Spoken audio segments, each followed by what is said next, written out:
Good morning, good afternoon, good evening, and good night, ladies and gentlemen, and all in between, and welcome back to part 16 of the life and suffering of Sir Brante.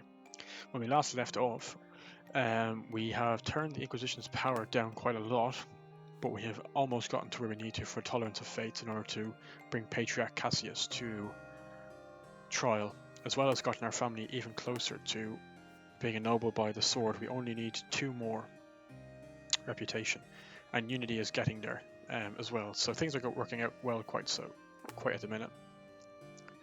So let's jump straight into year 1141. So we're still on chapter 4, and this is the Festival of the Silver Tree. Today is an important holiday. The entire empire is celebrating the Festival of the Silver Tree, which commemorates the parting gift of the twins gods, the divine sapling they planted in our mortal world in the middle of Anisoth. The families of the city spend the day in peace and quiet, contemplating the divine roots that join together all people, their bloodlines, and the entire empire. Mother always oversees this holiday. The day before the festival, she seemed to have shaken off her usual apathy and engaged in the preparations with excitement. It was as though her illness has loosened its grip. That's an important reminder. We need to have unity up to 8 in order to save Mom from whatever's going to happen to her, but we're still quite away from that. 2 away.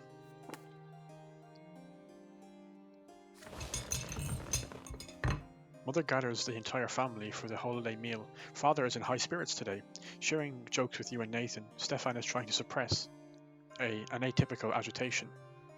Gloria is the last to join you at the table. She is wearing new breeches with high stockings and a yellow vest. Gloria, you're wearing men's clothes again. No, Mother, I'm wearing clothes women are forbidden to wear. Father gives Gloria a stern look. Stefan rolls his eyes, but says nothing. Suddenly, Nathan speaks up.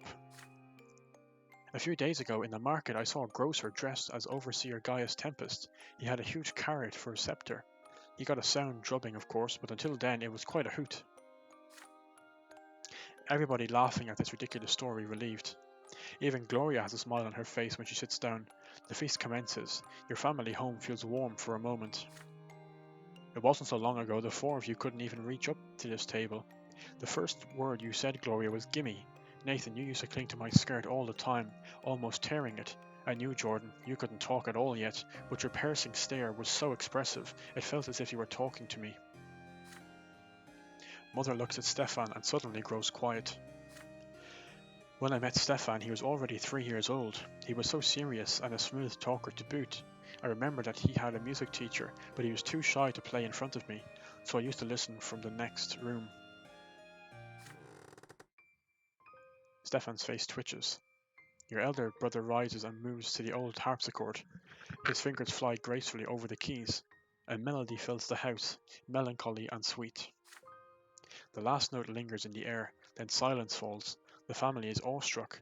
Words fail you all. Who wrote that? A nobleman from the capital, between drinking a glass of wine and beating a servant? Your sister's cutting remark puts an end to the warm, cozy atmosphere. Stefan calmly turns to face her. No, it was I who composed this piece of music. It is called Mother. Mother rises to her feet. She would have needed help to do this just recently, but now she treads unassisted towards Stefan and draws him close. Stefan puts his arms around his stepmother's waist, then detaches himself awkwardly. May the twin gods bless you, Lydia. Gloria considers the scene with thinly veiled fury in her eyes. Of course, high-born nobles like Stefan are made for the arts. They're the only ones lucky enough to have a soul and experience inspiration. Unlike us, the low-born, we aren't supposed to feel anything but suffering, let alone express it in poetry. Come on, Gloria, people are doing nice in fairness.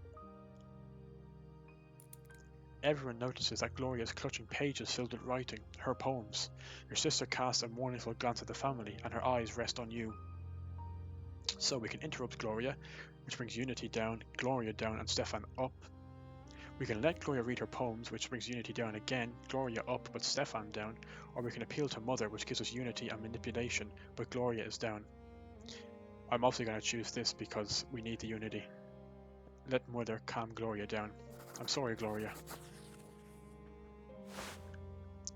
You walk up to Mother, take her hand in yours and whisper in her ear. It is time for her to interfere and save the family celebration. Mother nods understandingly. Gloria, my dear child, since you were little, I taught you to care for your soul. But if I failed to convince you, please think about the family that took us in. I implore you, do not take on noble activities. Do not infringe upon the divine order. I'm not saying the Loths are right, and I don't agree with them, and neither does my character, which is why he's a new faith priest. But at the same time, we're trying to change the world, but it's not changed yet. Gloria's face flushes red with fury. She clasps the pages to her chest. That's right, Mother. Since I was little, do you think I'm not reminded of it with every breath I take? Of all the things I'm forbidden to do because I'm lowborn? My dear girl, listen to me. There is more to life than you and your aspirations. You are a member of the Brante family, and our family is part of a greater universe. Your actions affect us all. We are not isolated. We are being watched by the city, by the Empire, by the twin gods themselves. So I'm not allowed to bear your name, but I still have to bear all the responsibilities that come with it. What hypocrisy. I mean, she's not wrong. Life is quite unfair to Gloria. Gloria runs out of the room, outraged and tearful. The family is left dumbfounded. Finally, Stefan speaks. I hope, Lydia, that you can still make her see reason. Your words were wise. Let us heed them ourselves. So Gloria doesn't like us. The celebration continues despite Gloria's absence. But the family is now at peace. Thankfully, we only need one more now to get to Mother and save her. I don't care about manipulation. It's not an easy decision to do something like that, but the family has to come first.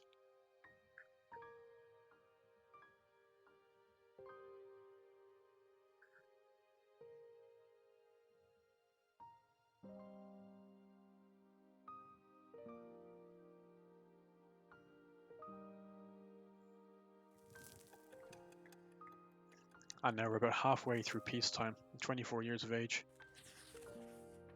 We're getting closer and closer to the end. Year 1142. The Emperor's heir is in danger. News from the capital quickly reaches every corner of the empire. Geryon and Flavius, the heirs to the throne, have left the Emperor's palace for the province of Monia, which is ruled by the great Chancellor Aegerius Monroe. That's the guy who tried to keep us out of the Imperial College in the capital. The great Chancellor has accused the Emperor's court of harbouring malefactors, conspiring against the Imperial heirs. This is why he has offered them shelter and safety in his own impregnable citadel. The common people are particularly worried by the news. They take it as a sign that the Chancellor is seeking to solidify his power by holding the heirs hostage. If this continues, Monroe could coerce the Emperor into revoking the Imperial law, thus depriving the common estate of any and all rights. All hope for reform in the Empire has vanished. From farmer to rich industrialist, the commoners are growing desperate. In your province, the authorities are trying their best to make the people at ease. The magistrate of Anizot makes a speech from his balcony to the excited crowd below. Trust in your Emperor, good people. The Imperial heirs are the future of the great Tempest dynasty. The Emperor has made the wise decision to send them far away from the scheming court. Great Chancellor Monroe will take good care of them and keep them safe. All glory to the Empire, all glory to the Tempests. So Magra has now fallen to misery and devastation, and the struggle for power swings back to the nobility for a little bit.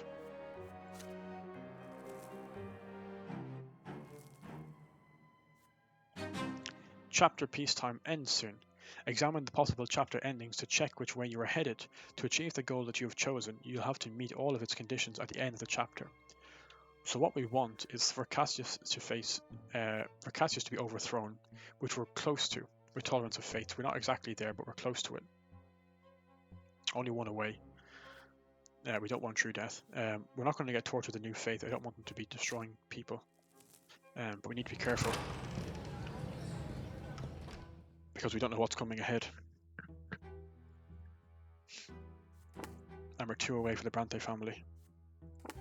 It's interesting, it's only halfway through and they're saying it's coming to an end. I wonder if the events are going to get shorter between the years. Hopefully not, because we still have a few things to do. You know, I need 1 more unity, 2 more reputation, and 1 more Tolerance of Fate. Since the incident with the priestess Ariadella, Patriarch Cassius has mostly retreated from the public eye and stopped preaching. A coincidence? No one can say for sure. Not all witches and mages resemble the pious Ariadella. You still remember Brian, the young boy who went to your school. If you went to Moss and not stopped him, he would have burned the school to the ground. You cannot help but think the patriarch may be aiding witches and offering them shelter. The very thought makes you uneasy. You share your concerns with Jean and Father Ulrich. Your mentor nods in support. I have seen this before. Junius Diamant, the Patriarch of Justinia, attempted to protect a couple of sinners once. There was a priest who was rutting with a witch, and Junius tried to protect them. So perhaps you are right, Jordan. Perhaps our Cassius has a soft spot for those abhorrent degenerates as well. I should say we investigate. You exchange glances with Jean. Both of you still recall the tribunal in Eterna 5 years ago. It's a shame the Order has no way to secretly gather information about the parishes that support the Patriarch. Everyone in those parishes knows each other and every Inquisitor by sight. I intend to ask the Secret Chancellery for aid. This should be a simple matter for them. Undercover outlaws who challenge and undermine the Emperor's sacred rule, rebels who pose a threat to the Twins' blessed order of the present. The Secret Chancellery wages war on all these foes. You know very little about their other activities. The Order and the Secret Chancellery decide to work together. For the long year that follows, they painstakingly search for clues and investigate rumours. You examine each and every parish in Magla, trying in vain to find other mages sheltered by the Patriarch, if such mages even exist. You lose nearly all hope of success. But then, one winter night, your efforts are finally rewarded. The sunset outside the window has turned to dusk, but Jean still has not returned to the ward. Normally she would tell you if she were doing something after hours. You grow worried. Seeking reassurance, you approach the champions of faith, who have stood guard for the day, and ask them when they last saw Sister Jean. Oh, why Sister Jean left earlier this morning to help the Secret Chancellery. Their agent ran up to her at the doorstep. He gave her a sealed note and they drove away together. He said it was important. They say they found the trail of a runaway mage somewhere on the western edge of the city, in the warehouses in the old city walls. I say you shouldn't worry. We check a dozen such rumours from the agents every month, but we never find anything. Despite the captain's assurances, you remain apprehensive. You tell Agaronim to gather the champions and check on her.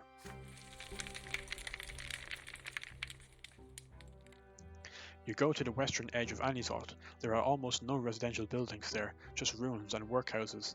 In fact, it can be quite hard to tell one from the other. As the half-crumbled wall on the edge of the city draws near, you feel your heart beat with greater urgency. Your apprehension grows. You come to the warehouse. The door is smashed in, ripped off the hinges. The inside is splattered with blood. You see wrecked furniture and soot. An intense battle was fought here. By the basement stairs you find a small pile of scorched clothes, the last remnants of someone's lesser death. It looks nothing like Jean's cassock, thank the twins. There is something on the lapel of the charred jacket, a brooch in the shape of a wheel. This belonged to an agent of the Secret Chancellery. One floor below you, you hear a blow, followed by a woman's muffled moan. Jean could be down there. Captain Agaronim nods. Like a prayer, he whispers the usual words. Inquisitor Jordan, you are a weapon I now must wield. Strike my enemies down until I tell you otherwise. Oh God. At this order, the champions of faith move out. Their heavy boots thunder down the stairs to the basement. You run down behind them. A tunnel, low and dark. Jean is there, surrounded by half a dozen figures. Her face is bruised, her lips cracked, her eyes barely open. Her cassock shows several knife cuts soaked with blood.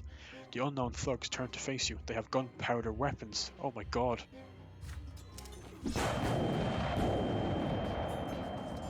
Shots explode in the dark, swords flash like bolts of lightning, screams. One of them summons magical fire in his hands.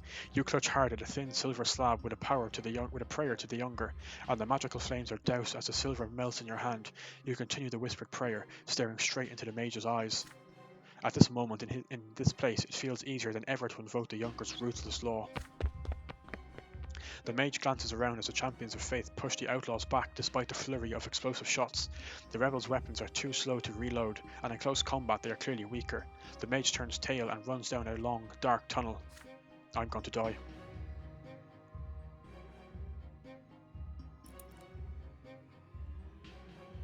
Interesting, those 4 choices. You glance back at Jean. Blood still oozes from her wounds, but more slowly now. Her head has fallen on her chest. Her eyes are now closed. So we could try and heal Jean, which will give us willpower and Jean +1.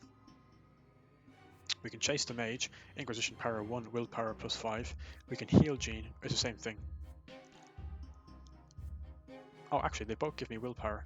Oh no, sorry, one gives me plus for Jean, and one gives me willpower. We let the mage escape right now, saving Jean's life means more to you, or we chase the mage, leaving Jean behind to bleed. This gives us Inquisition power and Jean. This gives me willpower. I mean, I kind of need willpower. This isn't going to cause me willpower, is it? No.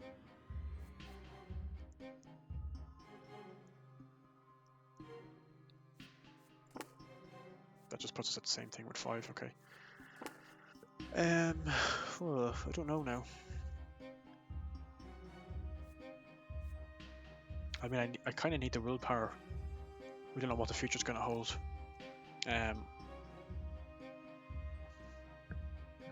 You know, I mean, I wonder, is this one of these times when it's better to sacrifice doing something good to get the willpower back? I mean, it's already -5, you know? Oh dear, I don't know.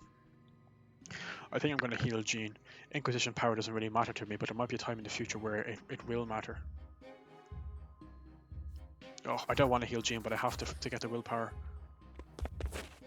You rush to Jean's side, dodging the slashing swords and swinging wooden clubs. A bullet hits the wall next to you, throwing a cloud of stone dust in your face. You take the silver encircled cross from your neck and pray to the Elder for the power to heal her wounds. The wounds flare with a blinding white light. The bleeding stops. The bruises and cuts on her face fade away. The blessed silver in your hands was the price of the faith sacrifice. The holy symbol melts into a white glow. You untie Jean from the chair to which she was bound. She opens her eyes, blinks, and looks around the room. Where's the mage? You nod towards the dark archway. Seize him, Captain. Don't let him get away. Captain Agaronan barks an order, and 3 champions of fate take off down the dark corridor after the mage. You are left behind by Jean's side. He's going to be gone. Help me up. I have to put an end to his vile magic, and I'm out of silver. I need yours. You hand Jean your last slab with an etched prayer. You follow the champions together. Gusts of flame flash in the dark corridor. Soldiers cry and scream in pain. Your worst fears have been justified. Your men have put their lives on the line to hold the mage back, to give you more time to catch up to the fight. The mage is before you, a young man, barely an adult. Balls of ravenous magical fire fly from his fingertips. Jean's fingers squeeze the silver slab. She whispers a prayer, summoning a dome of protection. The flame is powerless against it. After a few moments, the magical fire is doused. The mage stares at Jean in terror and hatred.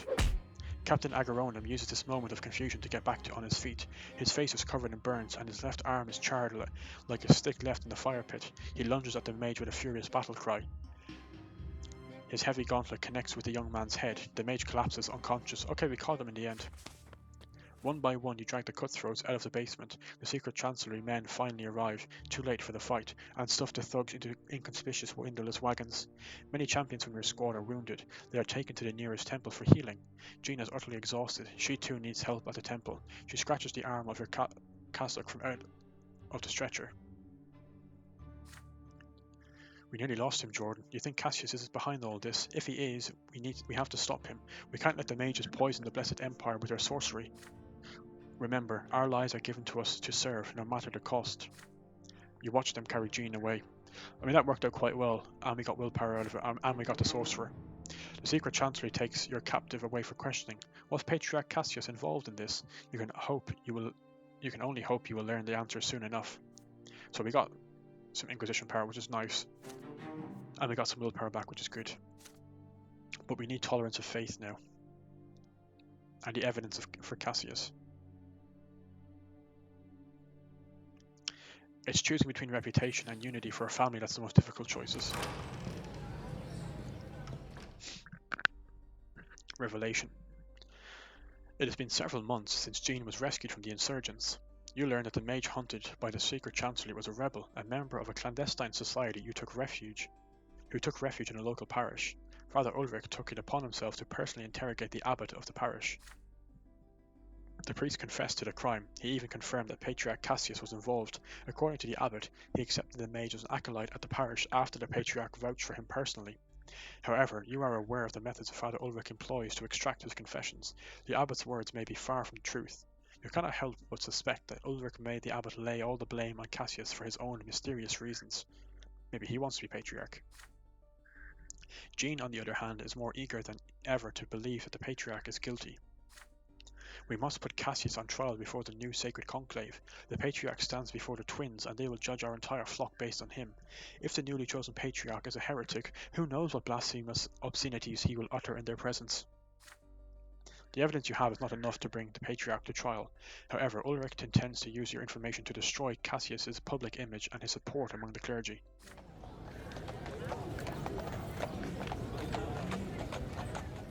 Your sacred mission is looking more and more like a dirty political game, and you find this sickening. Desperate for a change of scenery, you seek solace in a walk through the familiar alleyways of Anisot. You notice something different. An unusual number of people on the streets of Anisot are armed. Not just nobles, even commoners have defied their lot by carrying small hatchets and clubs tucked in their belts. Father spoke of this at the dinner table last night. The city's gendarmes are unable to maintain order on the streets. The commoner members of the lesser quorum are calling for the common folk to fight for their rights, while the nobles are mired in the ongoing struggle between Archduke Tarquinius Milanindas and Imperial Overseer Gaius Tempest. God, there's so much going on here. You feel uneasy. People are beginning to challenge Aethatius' vision of the lots. Too many now reject the divine law that brought order to the empire by shackling its subjects' destinies to the lots. The empire is changing, and you cannot help but feel a sense of foreboding, as though some dreadful, world-shaking event is about to take place.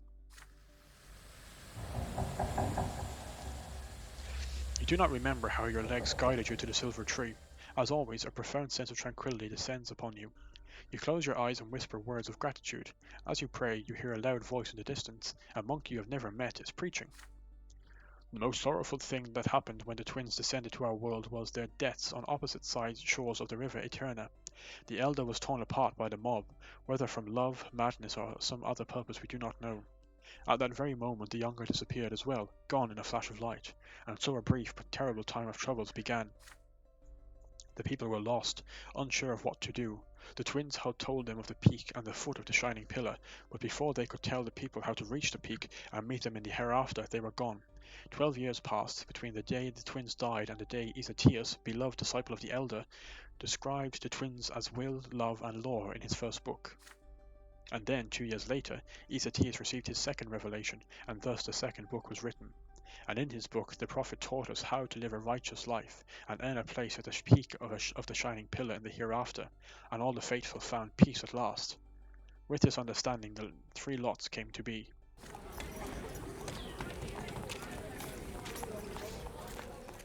You linger for a moment to listen to the sermon before moving on. You see few armed men in the slums and almost no gendarmes. Anisot still seems so peaceful here, just like in the days of your youth. Men and women pass by on the narrow streets, busy with their lives. You hear children's voices in the yards. 2 boys are pushing at each other by a fence. They are almost the same height, and both are thin, with light brown hair. One of them shouts at the other, "Don't do that, Mom's going to punish us, she told us to stop." His voice echoes in your head. The world around you ripples and quivers. The colours grow more vivid for a moment, then instantly turn pale. Everything is getting brighter and brighter. There is a light coming from the silver tree. It fills the slums. It hurts to look at. A brilliant flash blinds you. The light drowns out everything. You see a crowd of people. Their faces are blurred and inscrutable, like faded old paintings. They are listening to a man's silhouette standing before them. You cannot hear his words, but you can feel the love emanating from him. It washes over everyone like a wave of warmth. He is a wise teacher, offering guidance to his disciples. A peasant crawls up to the teacher on his hands and knees. He is harnessed to a plough. He reaches out in a desperate plea, and the teacher removes the peasant's harness. He helps him to his feet and hands him a sword. And in this act there is love. You have felt this sensation only once before. You cannot remember when. It is unquestionable, endless, absolute, the softest touch like a hand wiping the tears from a child's face. The next moment another silhouette appears beside the first. Your heart skips a beat. Crime is always followed by punishment. Inevitable, merciless retribution. The judge's sentence. This is right. This is how it must be. The judge is here, and he craves justice. The law is one and the same for all. The teacher is alone. His audience disappears, dissolving like shadows. The judge approaches and the teacher steps toward him. His arms open in an embrace. The judge's sword suddenly rises to meet him. The image freezes before you. Both silhouettes disappeared in the light of the silver tree. The sentence has been rendered, the lot fulfilled. And then you are surrounded by the slums of Anizod once again. The encircled cross of the twins feels hot against your chest, burning your skin, even through your cassock. Your breath is ragged, the blood pounding in your temples. You've just experienced an inexplicable revelation, a vision given to those seeking answers, those such as Prophet Ezatius. And this revelation is bursting out of you. It must be interpreted correctly. So we could go home. Reputation down, unity down, eloquence up. We can't prolong the revelation because we haven't done the La Tari ritual. And actually, that doesn't give us anything that's any good. We could go to Jean, which brings tolerance to the fates down with reputation up. Or we could go to Father Leonard, which is what we are going to do. Oh no! Why is that going to take our reputation down? Oh, for God's sake. Well, it's either lose both, or just go to Father Leonard. I can't believe it's going to take away reputation, for God's sake.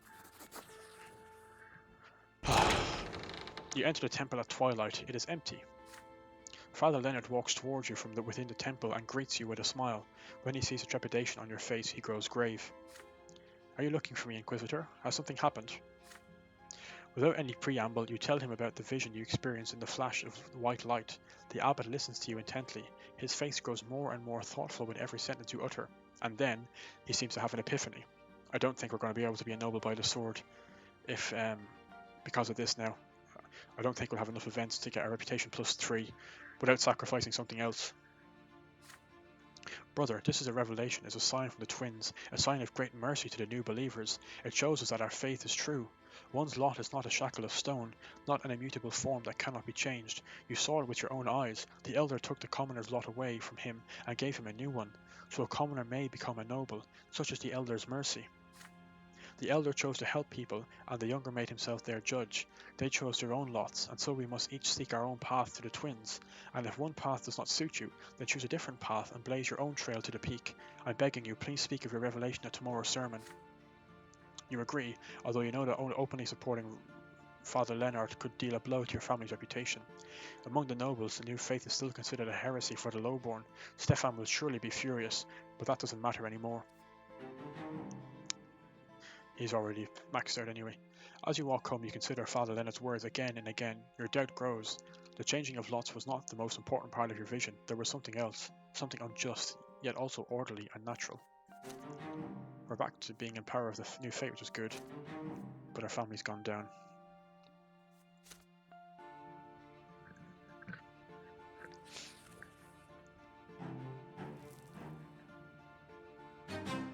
Oh, Stefan's Gambit. Because he is lesser minus or equal to 1. This event is a consequence of your previous actions. Hopefully this might get us some reputation. I'm going to be raging if we get an event that has +2 reputation because we would have been able to be ennobled. Anyway, you have hardly found any time for family matters this year. The events taking place in the city keep you busy at all hours. Tonight you come home extremely late, but the fireplace in the sitting room is lit. By the fire you see Stefan with a glass of wine. Your elder brother has been waiting for you. You take a seat in the chair by Stefan's side. Your brother keeps turning his glass with his long fingers. Jordan, we need to talk about Gloria. She flatly refuses to behave as she ought to. Her antics are ruining our family's reputation. If this situation persists, nobility of the sword will be out of the question. Brother, I do not wish her ill, but we have no right to sit idly by. Regrettably, Gloria will never truly be a part of the Brante family. Her origins are too tarnished, so it is our duty to find her a new family. It is high time Gloria got married. But we can't give our sister to a commoner, can we? And how could any noble wed her knowing her origins? It's been a stumbling block for a long time, but I finally found a suitable match for her. His name is Jose El Pelletier. Oh, this is the guy who fancied her at the ball, and he's a noble of the sword as well. He is a young nobleman of the sword, recently graduated from the college, and now he has a position at the city hall. Do you recall a reception several years ago where he couldn't take his eyes off Gloria? Pelletier has been obsessed with her ever since. Not even her lowly origins can deter him. Admittedly, Gloria does not reciprocate his affection just yet. So let us convince Gloria that becoming Sir El Pelletier's bride is her chance to escape her current situation, and then let us pray that she comes to her senses and puts her rebellious ways behind her. Isn't that an ideal solution? It is, but in this game there are no ideal solutions. I might not have the friendship to, well, I definitely won't have the friendship to get her to do that. After marrying El Pelletier, Gloria will be a noblewoman herself, will be granting her the freedom she has craved since she was a child, and then she can write poetry and do whatever else takes her fancy. I will enter into negotiations with the El Pelletier family. Rumor has it Jose's father already has a future wife in mind for him, the daughter of an important chancellery official, but Jose's passion must win out in the end, don't you agree? You're a romantic, Stefan. As for you, Jordan, please help me with Gloria. You're closest with her. I'm not. You can make see you can make her see how beneficial this match will be. She must fulfill her duty to the family that took her in after all. Stefan looks at you expectantly. You are at a crossroads. Will you accept your brother's plan or refuse him? Will this marriage be a blessing? And for whom? So we could refuse, which will give us unity and willpower, but Stefan goes down. Or we can agree and we have a secret plot with Stefan. Oh no, if we refuse, it will give us the unity we need.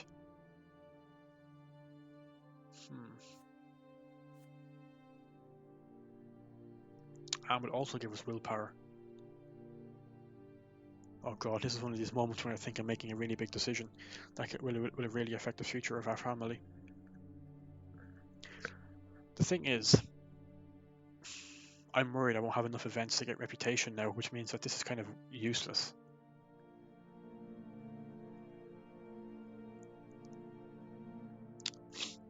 Oh, it's going to give us a nice unity. No, I'm going to agree with Stefan. I lined out what my plans were. To get our family ennobled, and to do that we need Gloria to... This works out for Gloria as well, actually, so... You remain silent for some time, weighing your decision. The plan your brother has proposed sounds reasonable. In a new family, and with a noble title, Gloria will be able to put all her resentment about her fate behind her, and be free of the limitations of the lowly estate. You let Stefan know that you are on his side. A broad smile lights up his face as he reclines in his chair.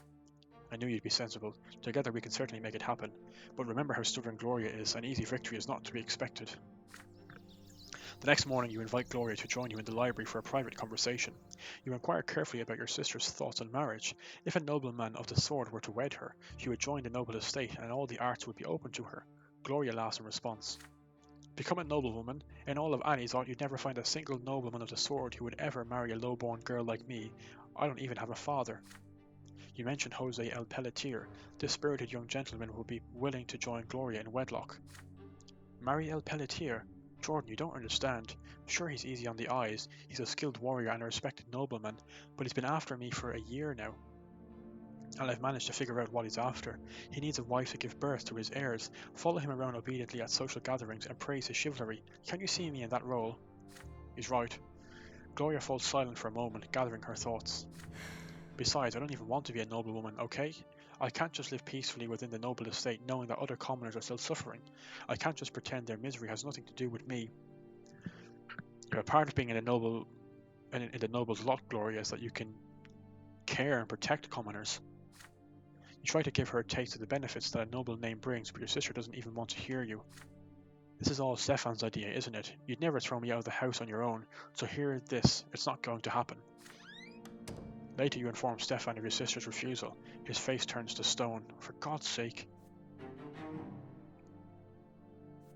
You and your elder brother made a secret plan to marry Gloria off so she can start a new family on her own.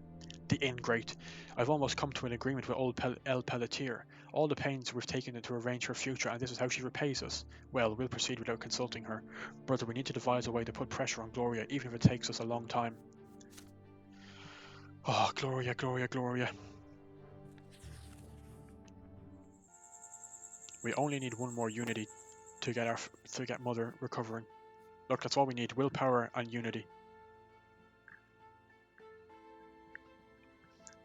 We're so close, we would have got it in the last event if I had it chosen differently. A servant wakes you up in the middle of the night. There's a visitor, a champion of faith with an urgent note. You unfold a scrap of paper. Meet me at the silver tree. It is urgent, Jean. She would not summon you so late unless it were truly important. Something has happened. Is Jean in danger? The shining pillar is particularly bright tonight, its light merging with the glow of the silver tree. Jean is not by the temple door. She is a bit further away in the square. She greets you and leads you under one of the tree's enormous roots. It is twisted and bent, forming a particular kind of grotto. Jordan, there is something I must tell you. You're the only person I can bare my soul to. Under the silver tree, no one can ever tell a lie. I will be completely honest with you. Please offer me your guidance. Or, if I am to suffer for all eternity in the hereafter, then tell me this too. She's a witch. Slowly you nod in return. The silver tree's tranquility fills you. The woman who stands before you is not an Inquisitor right now. At this moment she is a human, a person with all her weaknesses, mistakes, and inner conflicts. Of course you tell her you will be glad to offer her guidance. Jean sighs heavily. She is terrified, but her resolve is stronger than her fear. The twins are law and will and love. This is what we tell everyone who comes to us for help. This is what we say to so many times a day in prayer. Their law is clear to me and I can feel their will everywhere. But what do I do about love? How am I supposed to tell their love from the worldly love that no priest had ever allowed to feel? Do you remember when we first met? It was here a long time ago. We both belonged to the common lot back then. I took your hand in mine. I wanted to keep you safe at the temple, safe from the corrupt teachings of Photis, and that's where it all began. I can still remember how you blushed. Oh, she fancies us. All my life, service to the twins has been my only truth. I've known my path and the sacrifices I've had ever since I was a little girl. I'll never be a wife or a mother. I'll never live a life of pleasure. I've been given the gift of truth. I am one who must bring their word into this world. But you, every day I spend with you is agony. I've gone astray. The light of the twins used to be my beacon, but you're blocking it out. This is wrong. I've prayed to the twins again and again to set me free from this emotion. I've tried so hard to purge the thoughts of you from my mind, tried to see you as a test they have sent me. But I can't. You are my sin, my torture, my love. I cannot hide from this. Show me the way, please. You're the only one who can do this, and no one else.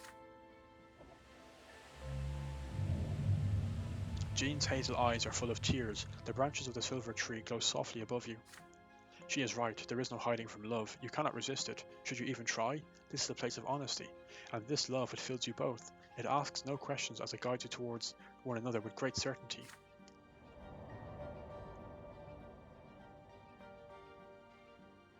You take a step closer to Jean. Your heart is beating so hard, it feels as though your ribs are about to break. Then, awkward, uncertain, but utterly sincere, a kiss. Oh my god, what are we doing? I'm a bit disappointed that we didn't get to choose that.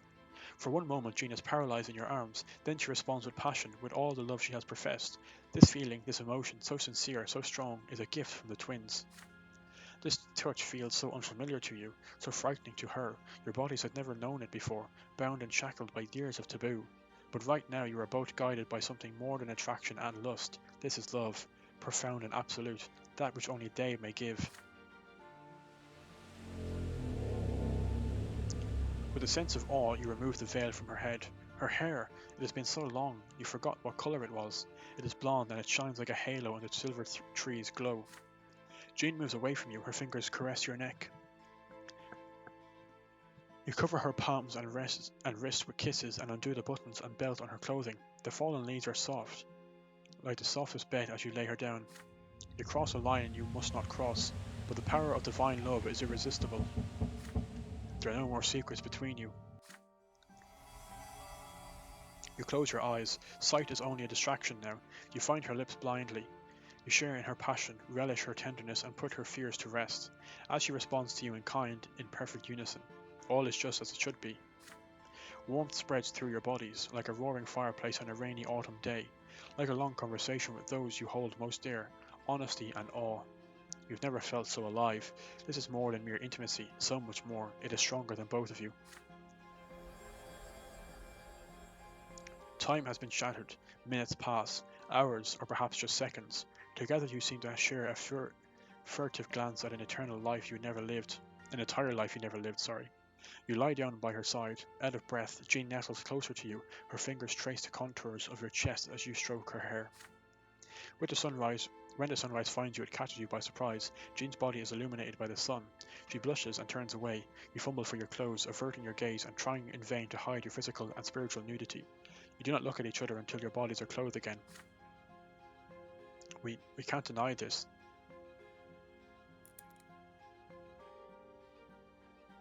Oh wow, we can't pick most of the options actually. We can't pretend it didn't happen, but what do we do now?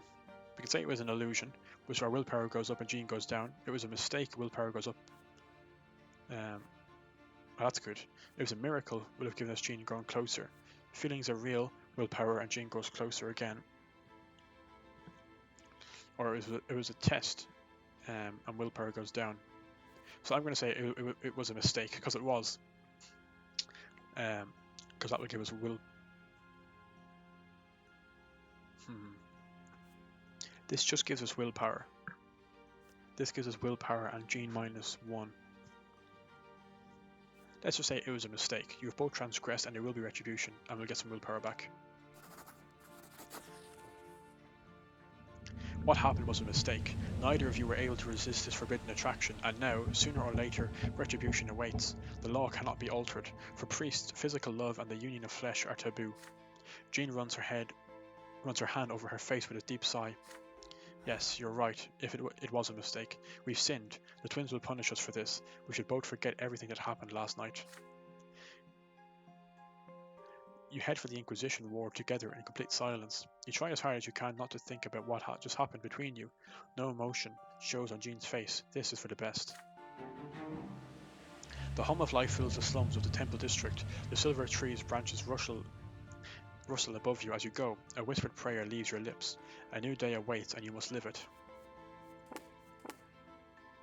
Oh, we're so close to unity. One more unity and we'll be able to save Mother. I hope we get that soon. Anyway, that was an interesting one. Oh, and time is slowly ticking closer and closer to the end. I'm getting nervous now. I don't think we're going to get a noble by the sword, unfortunately. I think that'll be the end of that. Which is a real shame. But maybe we can at least fix Mother. Year 1143, the last straw.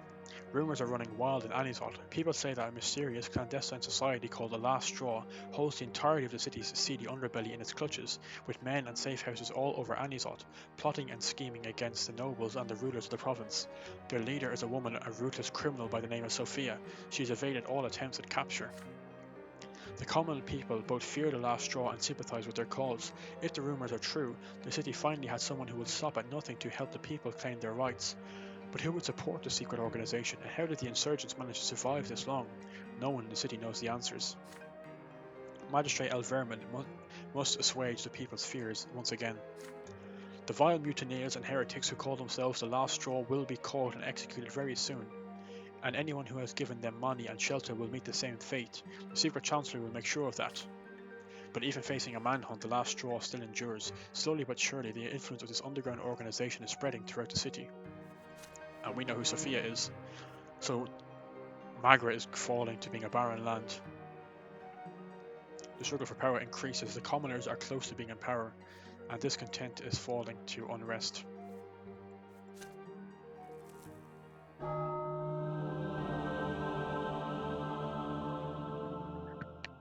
So I'm going to leave it there. I hope you enjoyed this episode. Let me know how you think the decisions went. Would you have done differently? And I will see you all in the next video. Take care and have a good day.